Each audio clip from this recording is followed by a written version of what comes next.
समझ नहीं आ रहा अपने सैलरी इंक्रीमेंट का क्या करूं। बेटा इतना क्या सोच रहा है? अपने म्यूचुअल फंड्स के एसआईपी का टॉप अप करा ले। This is the right time. क्या? समझ में नहीं आया। बेटा इतना क्या सोच रहा है? अपने म्यूचुअल फंड्स का एसआईपी टॉपअप करा ले। This is the right time. अब समझा।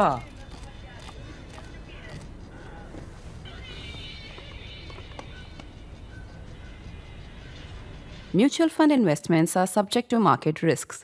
Read all scheme related documents carefully. नमस्कार, द प्रिंट में आपका स्वागत है। मैं अपूर्वा मंधानी, मेरे साथ हैं हमारे editor in chief Shekhar Gupta और हम दोनों हमारे साप्ताहिक शो शेखर से सवाल में आपका एक बार फिर स्वागत करते हैं। शेखर, पाकिस्तान से लेकर भारतीय राजनीति तक हम एक बार फिर कई सारे सवाल आए हैं। पहला सवाल लूंगी तपेश मजुमदार का, हमारे रेगुलर व्यूअर हैं। बिल्कुल, हमारे बहुत जबरदस्त व्यूअर हैं तपेश जी। बी हैप्पी, आपके जैसे व्यूअर्स की वजह से हम कायम हैं। जी बिल्कुल। चलिए, तपेश जी का सवाल है कि फील्ड मार्शल मुनीर के साथ ट्रंप की डिनर डिप्लोमेसी और साइमल्टेनियसली पीएम मोदी के साथ फोन कॉल का रियल एसेंस क्या है? अनप्रेडिक्टेबल ट्रंप अपनी एंटिक्स से विश्व प्रेस को कंफ्यूज करते रहते हैं। देखिए, वो विश्व प्रेस को कंफ्यूज नहीं करते हैं, वो खुद को भी कंफ्यूज करते हैं और सबसे ज्यादा अपने देश के दोस्तों को कंफ्यूज करते हैं। और सच बात है कि अब लोगों ने कंफ्यूज होना छोड़ भी दिया है, क्योंकि हर किसी को पता है कि रोज कुछ ना कुछ हरकत वो करेंगे ही। एक दिन उन्होंने कह दिया ईरान को unconditional surrender, full capital letters में, और फिर कह दिया हमें पता है कि खामेनेई कहाँ पे है, उसको मारना बहुत आसान है, लेकिन उसको हम मारने वाले नहीं हैं, कम से कम अभी नहीं। उसके बाद फिर अब कह रहे हैं कि 2 हफ्ते के बाद फैसला करूंगा, तो उसका कुछ भरोसा नहीं है। वैसे एक थोड़ी सी करेक्शन में कर देता हूँ, वो डिनर डिप्लोमेसी नहीं थी, वो लंच डिप्लोमेसी है। जी। वो लंच किया, और लंच भी अब देखिए कैसे किया कि बंद कमरे में किया, वहां कोई प्रेस को नहीं आने दिया, और उस लंच की कोई फोटो भी रिलीज नहीं की, कोई फोटो अब भी रिलीज नहीं करी। तो वो एक तरह से जैसे कहते हैं ना कि किसी खेल में किसी का कमबैक होता है जी। कि क्रिकेट में है, कोई पहली इनिंग्स में आउट हो गया इतने, या कोई सीरीज में 2 टेस्ट मैच हार गया, फिर तीसरा जीत गया, तो कहते हैं कमबैक हो गया। जी। तो ये पाकिस्तानी जो देख रहे हैं इसको, ये पाकिस्तान का कमबैक देख रहे हैं, और ये अमेरिका के साथ पाकिस्तान का कमबैक है एक तरीके से, क्योंकि ट्रंप का जो आउटरीच है, इसके कई कारण हैं। वो आज का जो कर्तक लेटर है वो ऑलरेडी 1685 नंबर है, आप देख लीजिएगा उसको, उसका लिंक भी अपूर्वा आपको दे देंगे। उसमें मैंने काफ़ी एक्सप्लेन किया है, बहुत तफसील से, बहुत डिटेल से एक्सप्लेन किया है कि क्यों हुआ, कैसे हुआ। तो ये अमेरिका और पाकिस्तान फिर से हाइफनेट हो गए हैं। शेखर, अगला सवाल रजत गुप्ता का है। बोल रहे हैं हम पाकिस्तान और अमेरिका के साथ आने पर क्यों चिंतित हो जाते हैं, और साथ ही भारत पाकिस्तान को एक दूसरे से अलग करने या हाइफनेट या डीहाइफनेट करने की बात करते हैं। हमें समझना चाहिए कि ट्रंप को खबरों में रहना पसंद है, उन्हें इतना भाव क्यों दिया जाए? ऐसा लगता है कि भाजपा हमारी विदेश नीति को ऑपोजिशन ट्रोल्स को मैनेज करने के लिए ही चला रही है। देखिए, ये भाजपा की विदेश नीति की एक समस्या हो गई है कि आपने बहुत बहुत अक्लमंदी की बात करी है, कि भाजपा की जो विदेश नीति है, वो भाजपा विदेश नीति को अपनी घर की राजनीति से दूर नहीं रख पाती है। तो वो, उनको हमेशा ये चिंता रहती है कि हमारे यहाँ क्या हो रहा है, सोशल मीडिया में क्या हो रहा है, हमारे लोग क्या कह रहे हैं, हमारे विपक्षी क्या कह रहे हैं। अब जैसे ये मीडिएशन, अरे मीडिएशन ट्रंप ने तो कहा नहीं कि आप आइए मैं कश्मीर पे बात कराता हूँ, उसको आप बोलिए फैसिलिटेशन। हर बार ऑपरेशन ब्रास टैक्स तक भी आप जाएं, एक्सरसाइज ब्रास टैक्स तक भी, तब भी विदेशी शक्तियों ने आके आपकी थोड़ी, किसी ने इससे बात की, किसी ने उससे बात की, एक दूसरे के मैसेज कन्वे किए। तो ये मीडिएशन नहीं होता है। ऑपरेशन पराक्रम, चाहे कारगिल, चाहे उसके बाद 26/11, विदेशी शक्तियां हैं, और जैसे जैसे वो हमेशा आके बोलती हैं, और उनकी सबसे बड़ी बात ये होती है कि यहाँ लड़ाई ना हो, क्योंकि यहाँ पे न्यूक्लियर वेपन्स पावर्स हैं।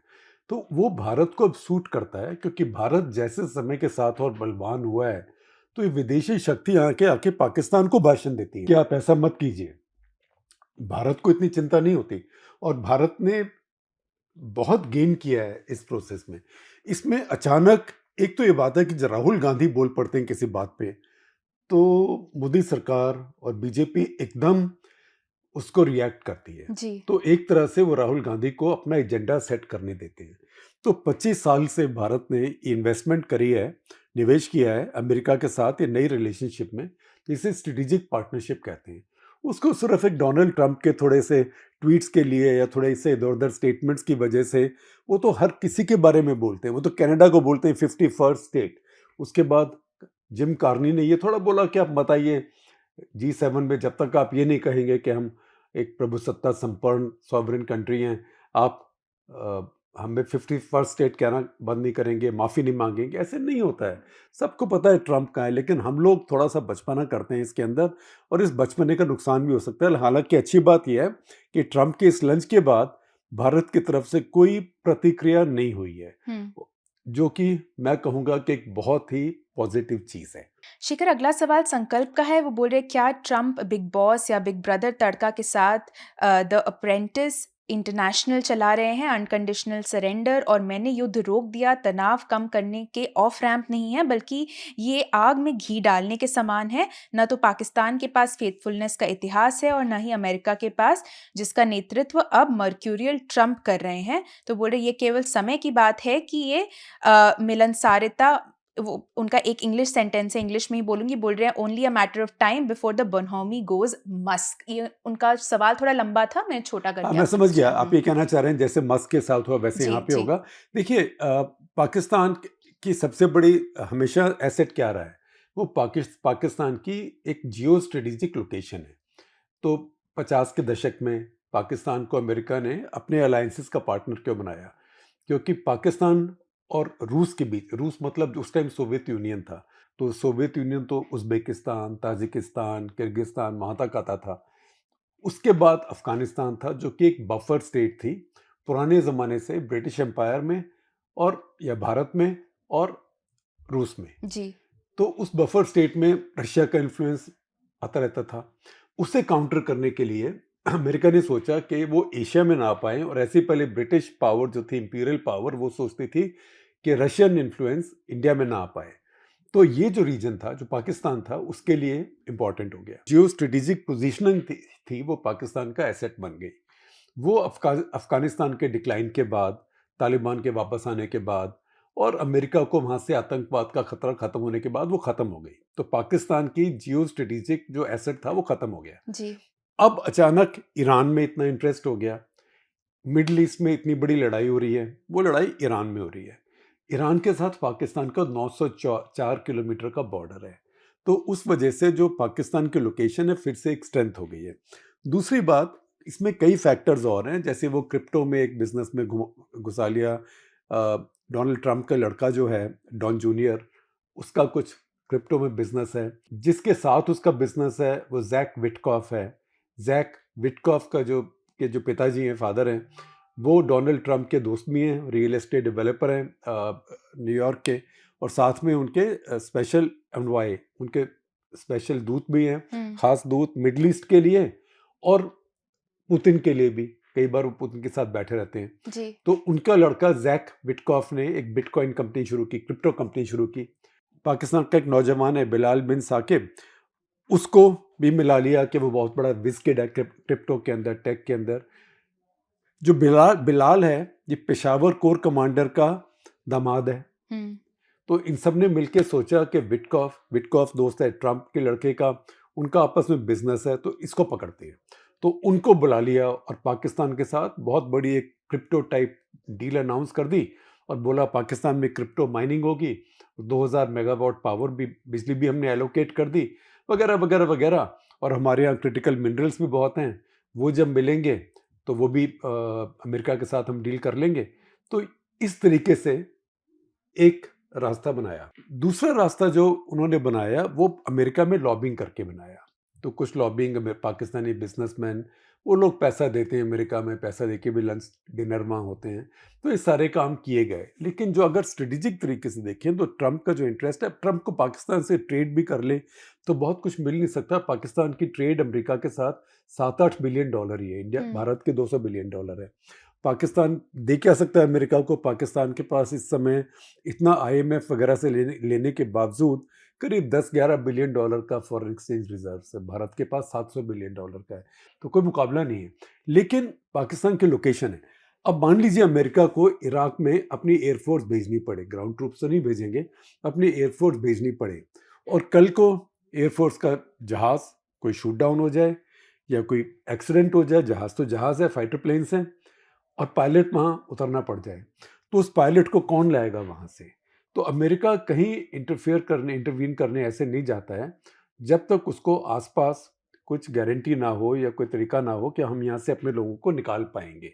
अब ईरान के चारों तरफ अगर आप देखें तो वहाँ पे टर्की तो अमेरिका के साथ कोऑपरेट करेगा नहीं, हालांकि टर्की नेटो का मेंबर है क्योंकि वो एक इस्लामिक देश है और उसकी अपनी एक पोजीशन है। जी। इराक पर भरोसा नहीं है क्योंकि इराक भी शिया देश है। तो एक पाकिस्तान बचता है, तो उनको पाकिस्तान से ये एक आज़ादी चाहिए कि ज़रूरत पड़े तो हम यहाँ से ऑपरेट कर पाएंगे। ये लगता है मुझे कि एक अमेरिका का इंटरेस्ट है वहाँ पे। बाकी जो चीज़ें हैं ये कॉस्मेटिक हैं। अब बाकी देखते हैं इससे आगे क्या मिलता है, क्योंकि कहानी है कि मीटिंग तो आप कर सकते हैं, लेकिन पाकिस्तान के पास अमेरिका को देने के लिए क्या है, और अमेरिका पाकिस्तान को मुफ्त में कुछ क्यों देगा? मुफ्त में तो अमेरिका आजकल एक ही देश को देता है, वो देश इजराइल है। इस समय तो डोनाल्ड ट्रंप यूक्रेन को भी मुफ्त कुछ नहीं देना चाहते। शिखर, अगला सवाल रवि रूल्स का है। ये बोल रहे हैं आपके असेसमेंट के अनुसार चीन अपने सदाबहार मित्र पाकिस्तान और अपने जियोपॉलिटिकल राइवल अमेरिका के बीच बढ़ते संबंधों को किस तरह देखता है? देखिए, ये पहले भी एक इतिहास है जब पाकिस्तान के दोनों के साथ हाइफनेटेड था, अमेरिका और चीन दोनों उसके दोस्त थे, तो पाकिस्तान सोचता है शायद फिर से वो हो जाए। और इस समय भारत के लिए भी समस्या है क्योंकि इस समय जो भारत का बैलेंसिंग फैक्टर था सोवियत यूनियन, उसका जो एक तरह की सक्सेसर स्टेट है नहीं, पर लोग समझते हैं रूस, वो इस समय बहुत कमज़ोर भी है और बहुत चीन के ऊपर डिपेंडेंट भी है। तो पाकिस्तान सोचता है कि उनके पास ये खेलने के लिए जगह है, लेकिन मैं नहीं समझता कि भारत और अमेरिका की जो रिलेशनशिप है वो इतनी ख़राब हो गई है। ये बिना बात हमें इसमें इमोशनली रिएक्ट नहीं करना चाहिए। हम कोई स्कूल के बच्चे नहीं हैं कि मेरी उससे कट्टी है, तूने उसके साथ क्यों बात करी तो मैं भी तेरे से कट्टी कर लूँगा, ऐसे नहीं होता है। क्योंकि हमारा और अमेरिका का 25 साल की रिलेशनशिप है, इतने जॉइंट स्टेटमेंट्स हैं। अभी फरवरी में मोदी जी गए थे वॉशिंगटन में, वो भी एक जॉइंट स्टेटमेंट है, अच्छा जॉइंट स्टेटमेंट है। दिसंबर में हमारे विदेश मंत्री गए थे, वो सबसे मिल के आए थे। अभी अमेरिका के उपराष्ट्रपति भारत होके गए हैं। तो ये एक बड़ी सॉलिड और लॉन्ग लास्टिंग मैं समझता हूँ कि रिलेशनशिप है। इसको ऐसी चीज़ों से हमें हिलने नहीं देना चाहिए। और दूसरी बात, हमें पाकिस्तान की चिंता कम करनी चाहिए। हमें अपनी सैन्य शक्ति को इतना बढ़ाना चाहिए जो हम कर सकते हैं कि पाकिस्तान हमें ये छोटा मोटा इरिटेशन भी ना कर पाए। लेकिन हम पाकिस्तान को ही सोचते रहेंगे तो फिर हम फंस जाएंगे उसमें। लेकिन सच्चाई ये है कि मोदी सरकार की पॉलिटिक्स उसमें फंसी हुई है, क्योंकि उनके जो डोमेस्टिक पॉलिटिक्स है, जो घर की पॉलिटिक्स है, वो तो सब उसमें पाकिस्तान से डीहाइफनेट कैसे करें, उसमें तो फुली पाकिस्तान से हाइफनेट किया हुआ है। और जो पाकिस्तान से हाइफनेट किया है वो अल्टीमेटली जो बीजेपी की हिंदू मुसलमान पॉलिटिक्स है उससे लिंक्ड भी है। तो इस समय ये एक विरोधाभास है, कॉन्ट्रडिक्शन है बीजेपी की डोमेस्टिक पॉलिटिक्स में और भारत के जियोपॉलिटिकल हितों में। शिखर, अगला सवाल इनका यूजर नेम एवन दास है। पूछ रहे हैं हम आमतौर पर ट्रंप को एक ईगोटिस्टिकल व्यक्ति के रूप में देखते हैं। ऐसे व्यक्ति के लिए कैसे इजराइल खुलेआम ईरान पर हमला न करने की उनकी सिफारिश को ओपनली डिफाई कर रहा है और इससे बच रहा है?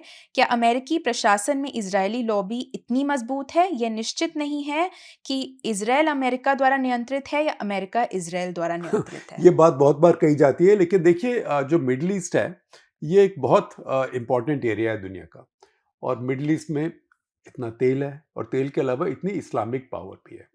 तो ये ब्रिटिश टाइम से मिडल ईस्ट की एक अलग स्टैंडिंग है। तभी आप देखिए ऑटोमन एम्पायर जब ख़त्म हुआ पहले विश्व युद्ध के बाद, तो ब्रिटिश फ्रेंच पावर ने मिल के, अमेरिकन तो इतने इन्वॉल्व नहीं थे, लेकिन मिडल ईस्ट को तब डिवाइड किया गया। सऊदी अरेबिया में एक डायनेस्टी बनाई गई, जॉर्डन बनाया गया, और ऐसे जिसको पैलेस्टीनियन मैंडेट कहते हैं या लेबनीज मैंडेट कहते हैं, मैंडेट्स क्रिएट हुए जहाँ पे और देश बनाए गए। तो मिडल ईस्ट का और इस्लामिक दुनिया का एक बहुत बड़ा महत्व है। वहाँ पे जो इजराइल है वो पश्चिमी शक्ति जो है, खास करके अमेरिका, उसका एक फुटहोल्ड है। इज़राइल एक तरह से मिडल ईस्ट में एक वेस्टर्न कंट्री है, यूरोपियन कंट्री है। तो जूइश लॉबी वगैरह तो कहना एक बात है, लेकिन उसका एक स्ट्रेटेजिकली भी बहुत भारी उसका महत्व है। क्योंकि अगर इज़राइल की अच्छी रिलेशनशिप भी रहे, जैसे कि पीछे हुई जब I2U2 भी बना, एब्राहम अकॉर्ड्स बने, यूएई और बहरीन ने एब्राहम अकॉर्ड साइन किए, लग रहा था सऊदी अरेबिया भी साइन करने वाला है, तभी हमास ने अक्टूबर 7 के हमले किए, क्योंकि उनको भी ये डर होगा कि अगर सऊदी अरेबिया भी एब्राहम अकॉर्ड्स में आ गया तो फिर उनकी कहानी ख़त्म हो जाएगी। तो ये एक ऑनगोइंग कहानी है। मुझे नहीं लगता कि डोनाल्ड ट्रंप ने बहुत सीरियसली बोला इज़राइल को कि आप अटैक मत करो। उन्होंने बल्कि अटैक होते ही बोल दिया कि मैंने 60 दिन दिए थे ईरान को, आज 61वां दिन है, आज हो गया। तो उन्होंने तो अपनी एंटिसिपेटरी बेल पहले ही ले ली थी कि 60 दिन है, 61 दिन के बाद जो मर्जी करो। अब वो देखिए, पहले उन्होंने बोला अनकंडीशनल सरेंडर, फिर बोला कि हमें पता है कि आयतुल्लाह कहाँ पे हैं, हम चाहें तो मार सकते हैं, बड़ा आसान है, मारेंगे नहीं, लेकिन अभी नहीं। उसके बाद कई दिन हो गए, अब कह रहे हैं मैं 2 हफ्ते के बाद फैसला करूंगा। तो ये ट्रंप जो है हर किसी को ऑफ बैलेंस रखते हैं और आमतौर पे अब देखिए बहुत चीज़ों में कहते कुछ हैं लेकिन करते नहीं हैं।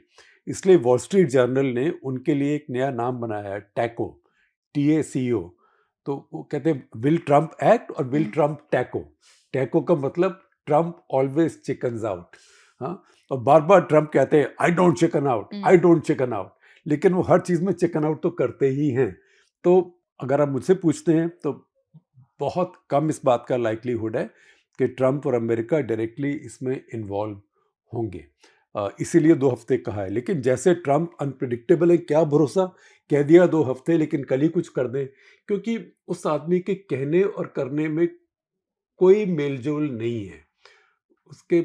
इसीलिए उनका एक कोशिश क्या थी, जिसको वो डीप स्टेट कहते हैं। जी। डीप स्टेट एक स्टेट का स्ट्रक्चर होता है, उसको ख़त्म कर दें। अब नेशनल सिक्योरिटी काउंसिल में से ज़्यादातर लोग निकाल दिए, रूबियो अभी रोक के बैठे हुए, नहीं तो वो स्टेट डिपार्टमेंट से भी सब निकाल देते, क्योंकि उनका तरीका है किंग, मैं राजा हूँ, मैं बोलूँगा सुबह उठूँगा आज ये कर दो, आज ये कर दो, ठीक है इसको मार दो, नहीं इसको छोड़ दो, उसको मार दो। तो वो उस तरह से चलाना चाहते हैं। तो वो उनके अंदरूनिक अमेरिकन पॉलिटिक्स के मसले हैं। बाकी सबको उससे डील करना है और सबको ये भी याद रखना है कि ट्रंप तो हमेशा नहीं रहेंगे ना। ट्रंप वैसे तो किंग भी हमेशा नहीं रहते, लेकिन किंग फिर भी लंबा रहते हैं, लेकिन ट्रंप तो अब 3.5 साल ही और बचा है। शिखर, अगला सवाल आशुतोष त्रिपाठी का। आपने इस बारे में कुछ बात भी की है कि वो बोल रहे हैं क्या होगा अगर वर्स्ट केस सिनेरियो सच हो जाए और ट्रंप ईरान पर लैंड इन्वेजन कर दे। अब तक उनका रवैया बहुत ही अस्थिर रहा है, मर्क्यूरियल रहा है। उन्होंने कहा I wouldn't put it past him. देखिए, किसी भी हालत में मैं आपको गारंटी करके कह सकता हूँ, ठीक है रेपुटेशन है कल को मेरी खराब होगी, कि लैंड इन्वेजन ईरान का नहीं होगा। ईरान बहुत बड़ा देश है, बहुत शक्तिशाली देश है, 9.5 करोड़ लोगों का देश है। ईरान कोई, अगर इराक भी आप देख लें तो उससे बहुत छोटा है, और इराक में एक डिक्टेटर था, एक रूलर था, और आपको ये भी पता था कि जो रूलर है वो सुन्नी है, सुन्नी वहाँ माइनॉरिटी है, शिया वहाँ मेजॉरिटी है, वो डिक्टेटर से खुश नहीं है। ईरान में ऐसा कुछ नहीं है। ईरानी नेशनलिज्म भी बहुत स्ट्रांग है, तो ये नहीं होने वाला, ना ये होने वाला है। और अगर असैसिनेशन की जो बात भी करते हैं आयतुल्ला की, वो बिल्कुल ही मैं कहूँगा अक्लमंदी की बात नहीं है। क्योंकि मान लीजिए एक आयतुल्ला चले जाए, उनको आप जैसे कहते हैं टेक आउट कर लें, तो फिर क्या होगा, फिर एक और आयतुल्ला होंगे, फिर एक और आयतुल्ला होंगे, क्योंकि इस्लाम भी ख़त्म नहीं हो जाएगा, शिया इस्लाम भी ख़त्म नहीं हो जाएगा, कौम रहेगा शिया इस्लाम का वेटिकन। तो वो सब एक बहुत पेचीदा मसला है। ईरान के अंदर किसी को सेना लेके जाना, सिर्फ ये इराक ने कोशिश की थी, वो पड़ोसी देश है, उस समय इराक की सेना बहुत तेज़ थी, पर अब देखिए कितने साल वो लड़ाई चली और कितने दोनों तरफ के लोग मरे, और वो स्टेलमेट में ही चलते रहे। तो ईरान पे अगर हमला हुआ तो ईरान के लोग वहाँ पे लड़ेंगे अपने देश के लिए। और जब कोई देश, और ख़ास करके 9.5 करोड़ पॉपुलेशन वाला देश, अपने सेल्फ डिफेंस में लड़ने को तैयार हो, तो इतना आसान नहीं होता वहाँ जाना। और इतनी जल्दबाजी और इतनी बेवकूफ़ी मैं कहूँगा अमेरिका नहीं करेगा। इज़राइल तो बिल्कुल भी नहीं करेगा, क्योंकि इज़राइल के पास तो सेना भी इतनी बड़ी नहीं है और ज्योग्राफी भी नहीं है।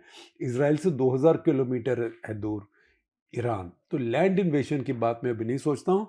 हाँ, कुछ सिलेक्टेड एयर अटैक्स इज़राइल तो कर ही रहा है, लेकिन जैसे कि फोर्डो जो एक जगह है जहाँ पे उनकी यूरेनियम एनरिचमेंट फैसिलिटी है, जो कि 300 फुट नीचे ज़मीन में दबी हुई है पहाड़ में, उसके ऊपर उसको पियर्स करने के लिए इज़राइल के पास बॉम्ब नहीं है, और जो जहाज़ वो बॉम्ब ले जा सकते हैं वो जहाज़ भी नहीं है।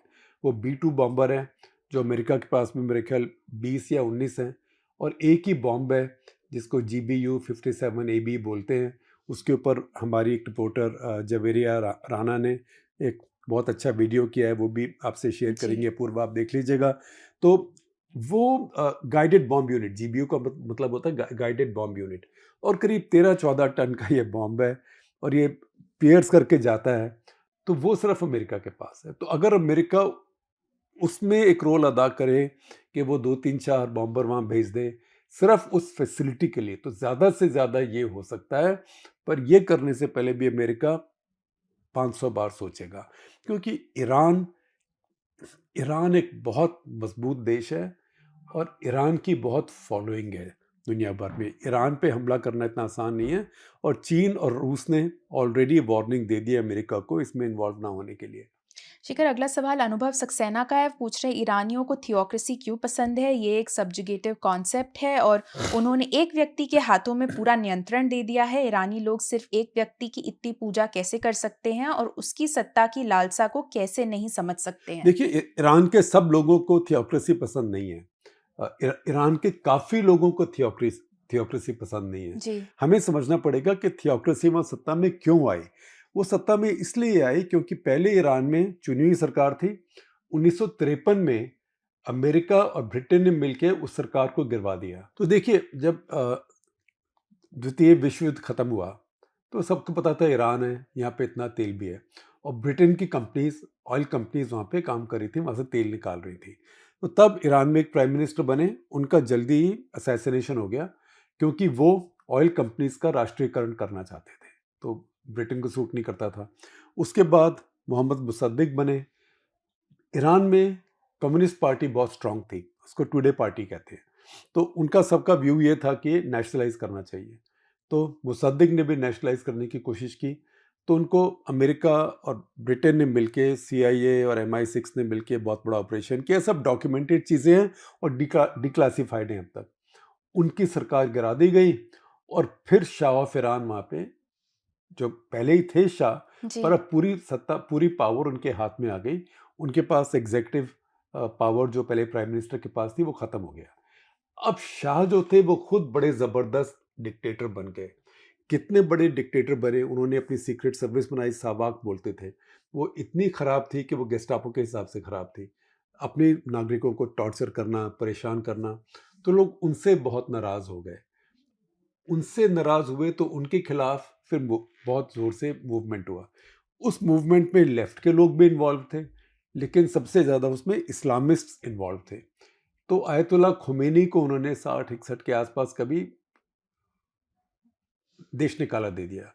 वो चले गए और वो पेरिस में रहने शुरू हो गए। तो वहाँ से ही वो फिर अपने जो नेटवर्क जो था, जो शिया रिलीजियस नेटवर्क था, उससे डिसिडेंस बढ़ाते गए। फाइनली वो डिसिडेंस बढ़ता गया, बढ़ता गया, बढ़ता गया, और 1979 तक शाह ऑफ ईरान गिर गए। जब वो गिर गए तो वो गिरे थे इस्लामिक रेवोल्यूशन से, और वो इस्लामिक रेवोल्यूशन देश के बाहर से खुमैनी चला रहे थे। फिर खुमैनी बाहर आए और वो नेता बन गए।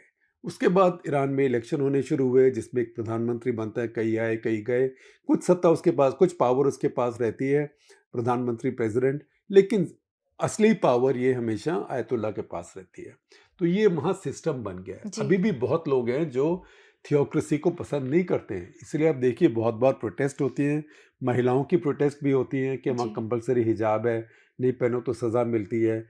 कई बार वहाँ पे देखिए औरतें बाहर भी आ जाती हैं हिजाब के बिना कि जो करना है कर लो, वो सब चलता है। लेकिन जब देश पर खतरा इस तरीके से आता है, तब आमतौर पे लोग इकट्ठे हो जाते हैं। और कुछ ऐसा ही ईरान में हो रहा है। हालांकि प्रोटेस्ट भी हैं, लोग सोच भी रहे हैं कि शायद ये थियोक्रेसी ख़त्म हो जाए, लेकिन बाय एंड लार्ज सॉलिडारिटी बढ़ रही है। शेखर, अगला सवाल संचित सुमन का है। वो बोल रहे मैंने हाल ही में विदेशी मामलों में एशली जे टेलिस द्वारा लिखा गया एक लेख पढ़ा जिसका शीर्षक था इंडियाज ग्रेट पावर डिल्यूजन, जिसका रेफरेंस द प्रिंट के एक आर्टिकल में किया गया था। ऐसा लगता है कि वेस्ट में ऐसे कई लेख हैं जो भारत की आलोचना कर रहे हैं कि वे अमेरिका का साथ नहीं दे रहे और लाभ उठाने के लिए फॉर्मल अलायंस नहीं बना रहे हैं। क्या ये सो कॉल्ड स्ट्रेटेजिक ऑटोनॉमी के दुष्परिणाम हैं जिसे हम नेहरू जी के समय से ही हासिल करने की कोशिश कर रहे हैं? क्या हमारे लिए चीज़ें वाकई इतनी निराशाजनक हैं जितना कि कॉलमिस्ट बताते हैं? देखिए, पहली बात तो अगर ये ध्यान से आप उनका पेपर पढ़ेंगे तो ये नहीं कह रहा कि आप अलाइन नहीं हो रहे इसलिए। वो कह रहा है कि ये एक जो भारत के बारे में कहा जाता है, पहले मैं इंग्लिश में बताऊंगा फिर हिंदी में कोशिश करूंगा तर्जुमा करने का उसका। वो कहते हैं कि India always disappoints its friends and its adversaries. Hmm. तो मतलब इंडिया जो भारत है हमेशा अपने दोस्तों को भी और अपने दुश्मनों को भी निराश करता है। वो कैसे कि दोस्त जितना जितना सोचते हैं भारत तरक्की करे, ग्रो करे, उतना भारत करता नहीं है। दुश्मन जितना सोचते हैं कि भारत डिक्लाइन करे या टूट फूट जाए, भारत वो बिखरता भी नहीं है। तो भारत कुछ मिडिल में रहता है। जी।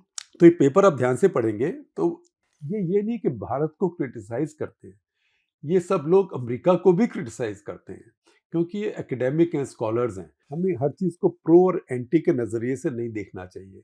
ये इंटेलेक्चुअल्स हैं जो आपको डिबेटिंग पॉइंट्स दे रहे हैं, इसीलिए हम भी बात कर रहे हैं। जी। तो वो कह रहे हैं भारत अपना माइंड मेकअप नहीं कर पाता है कि भारत को क्या करना है। उसी वजह से जैसे भारत की सेनाएं हैं, वो उनके पास वो सब कुछ जो होना चाहिए वो सब कुछ नहीं है। ऐसा क्यों है?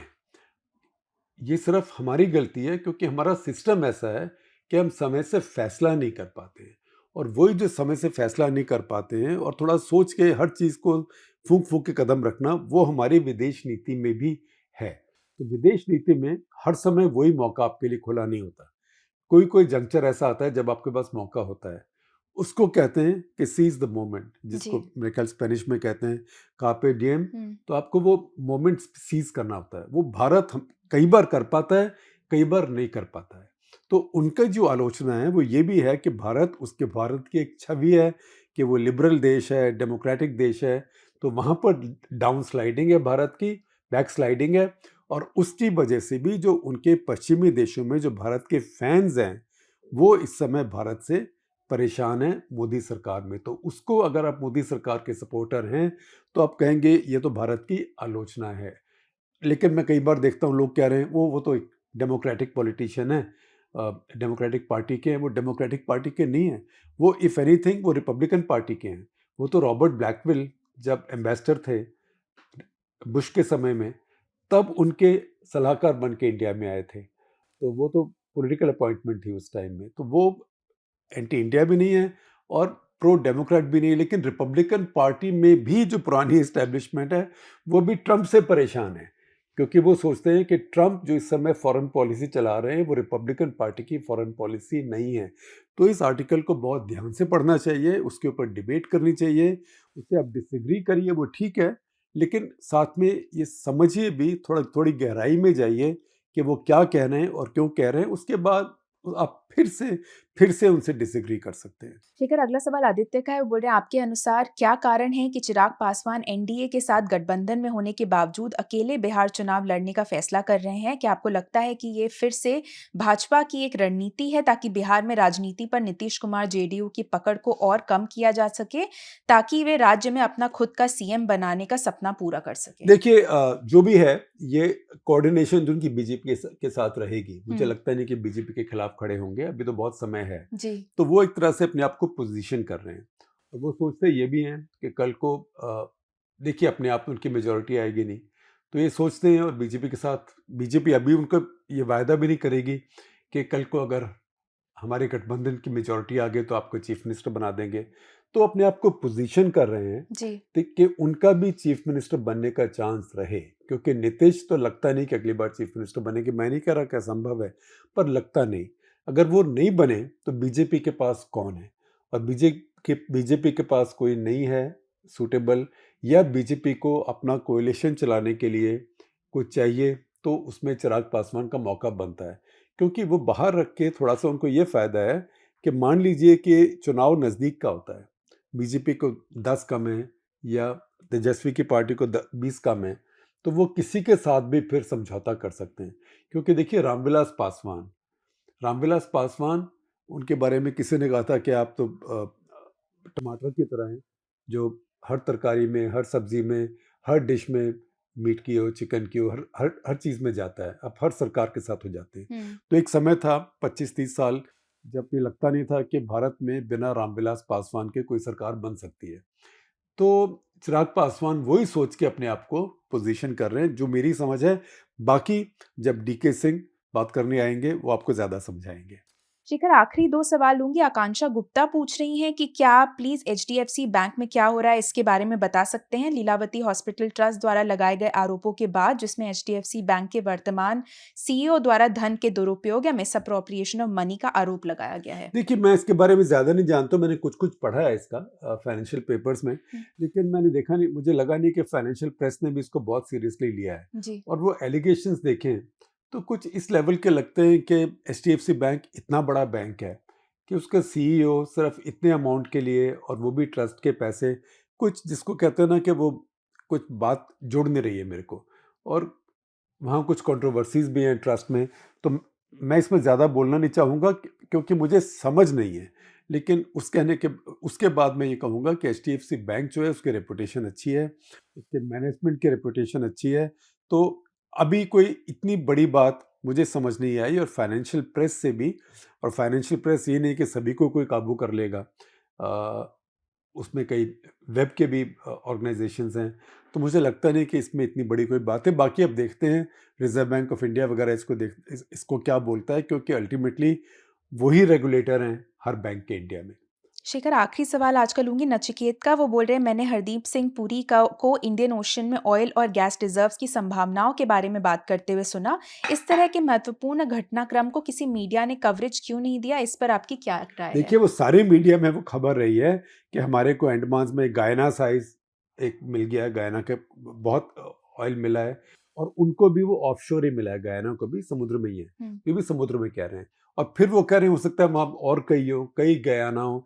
अब जहाँ तक तेल की बात होती है, एक बार तो पहले आप प्रोस्पेक्टिंग करते हैं, तो आपको पहले इंडिकेशन मिलती है, फिर आप देखते हैं कि वायबल कितना है, फिर आप देखते हैं कि उसमें टेक्नोलॉजिकल चैलेंजेस कितनी है, फिर आप देखते हैं कि उसको निकालेंगे तो लेके कहाँ जाएंगे, तो रिफाइन कहाँ करेंगे, पाइपलाइन। तो ये बहुत लंबी प्रक्रिया होती है। ये ऐसे नहीं होता कि आज आपको तेल वहाँ मिला तो 1 साल के अंदर आपके पास आना शुरू हो जाए। अभी तो उसको ऑयल फील्ड को ढूंढना, उसको डेवलप करना, फिर वहाँ पे रिग्स लेके जाना, ये बहुत लंबी प्रोसेस है। फिर जब हो जाता है और असल में वहाँ ऑयल होता है, फिर आपकी कई पीढ़ियाँ उसका फ़ायदा उठाती हैं। तो इसमें अभी समय लगेगा, और जितनी इसको पब्लिसिटी मिलनी चाहिए, मीडिया कवरेज होनी चाहिए, मैं कहूँगा उतनी ज़रूर हुई है। चलिए, इसी बात पे हमारा आज का एपिसोड यहीं खत्म होता है। आशा करती हूँ आपको एपिसोड पसंद आया होगा। हमसे जुड़ने के लिए आप सभी का बहुत-बहुत धन्यवाद।